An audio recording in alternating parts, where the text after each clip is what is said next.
All right, what's going on, everybody? Welcome back to another episode of Festool Fest, the show that celebrates Festool, Festoolians in the Festooliverse. I'm Jay, your host. Now, not too long ago, I found this on Facebook Marketplace. An old school ATF55E. And this is the precursor to the current model, the TS55FEQ, which this is the most recent model, and it has all of the high-tech stuff, including the 1.8 millimeter curved blades, whereas this one is very old school. There's another video that I released already that shows some of the basic comparisons between these two, and I'm also working on a future video where we're really going to put them head-to-head and see just how antiquated this old beast is compared to the new one. But as I've been doing different tests with this saw, I kind of come across a little bit of problem. When I'm using it to cut plywood, no problem, but when I start to cut hardwoods, this saw just bogs down. It just gets stuck. It kind of makes me scared to go forward. And the few times that I've tried it, I've always stopped the cut and then switched to the FEQ, which tends to cut through the hardwoods like butter.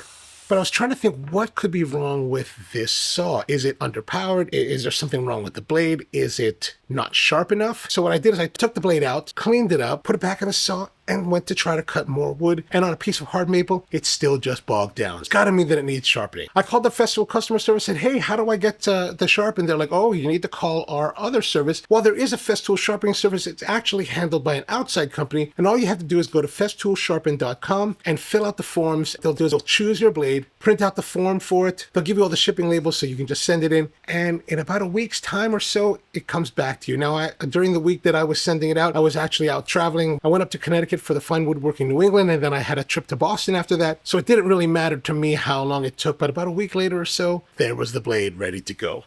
And here it is. They sent it to you in an envelope, and then this is what's inside. The sharp, be careful, proceed with care when unpacking and installing. Ooh. Here's something that should tickle all the Festoolians green. They actually put your name on it. That's kind of awesome. So this particular blade is HW 160 by 2.2 by 20. Look at that. You can even see all that. You can feel, there is a big difference. It is super sharp. Let's go see what we can find out about this and install it into the ATF55. Now, when it comes to the ATF55, in order for you to install the blade, you kind of have to drop it down below the shroud.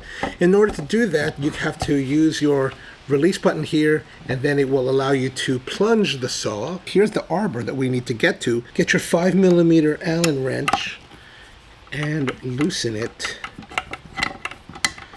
Take that off. Now remember, when you're installing the blade, the rotation of the blade goes up. So here you can see this arrow right here says it's going up. So we want to put the teeth as though they're rotating this way. So they're going to go in with the label side that says Festool out. Just kind of got to slide that in there, and then it will seat. Then there are these little tabs in the arbor. Now once you get that in there, make sure that it's captured, and then you can put your nut back in, your screw back in. Now, as you can see, it's spinning. This is where we need to use that green tab to lock down the arbor and give it a nice tight twist, and now we're good to go. So let's see how it cuts. As I mentioned, one of the problems that I had was when I was cutting hardwood, the saw would bog down. Now this is actually a rip cut. It's not ideal, but I was just trying to see how well it cut, and basically this is as far as I got down this piece of hard maple. We're gonna see if we can actually finish the cut all the way down. I'm not gonna use the extractor because the way this port is designed, it doesn't really fit on very well. It just keeps falling off. And I've got the newer CT MIDI eye with the new D27 millimeter hose, so it doesn't work as great. So we're just gonna cut it straight and make a little bit of mess. But before we use any power tools, I wanna talk about shop safety. Be sure to read, understand, and follow all the safety rules that come with your power tools. Knowing how to use your power tools properly will greatly reduce the risk of personal injury. And remember this, there is no more safety rule than to wear these safety glasses.